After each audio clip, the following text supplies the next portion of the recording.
મનરેગા કૌભાંડ બાદ હવે શૌચાલય કૌભાંડનો પર્દાફાશ થયો છે। ભરૂચ જિલ્લામાં શૌચાલય કૌભાંડ સામે આવતા જ ખળભળાટ મચી જવા પામ્યો છે। લાભાર્થીઓની યાદી સામે આવતા સમગ્ર કૌભાંડનો ભાંડો ફૂટ્યો।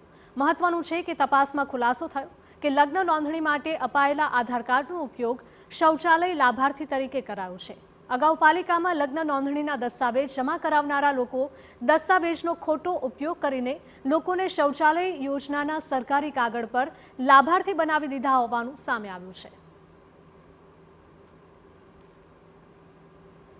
નો ખોટે ખોટો ઉપયોગ કરવામાં આવેલ છે અને આ નંબર 1842 અને 1843 અને હું વોર્ડ નંબર 9 માં રહું છું અને આ ખોટે ખોટો ઉપયોગ કરેલ છે। મેં મારા લગ્નના સર્ટિફિકેટ માટે જે તે ડોક્યુમેન્ટ આપ્યા હતા એમાં નગરપાલિકાએ જે આનો ભ્રષ્ટાચારમાં ઉપયોગ કર્યો છે તેને હું સખત શબ્દોમાં વંખોળું છું। 300 શૌચાલયો બન્યા હશે અને બાકીનાઓ આ લોકો આધાર કાર્ડ પણ લઈ આવ્યા છે।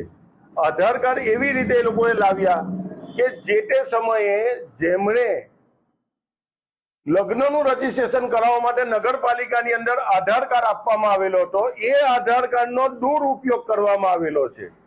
આ લોકોને ખબર પણ નથી અને એ લોકોના ઘરે બનેલું પણ નથી। જાગૃત નાગરિકો અને ભોગ બનેલા લોકોએ નગરપાલિકા સમક્ષ રજૂઆત કરતા આ સમગ્ર મામલે પાલિકા પ્રમુખે તાત્કાલિક ધોરણે તપાસના આદેશ આપ્યા છે અને જવાબદારો સામે કાર્યવાહીની ખાતરી પણ આપી છે।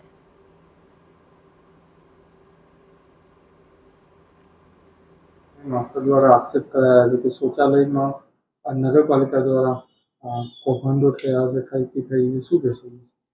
એને વિશે મને એટલી કંઈ જાણ નથી। એનો ફાઇલો મંગાવીને હું જોવડાવીશ ને ચેક કરાવું।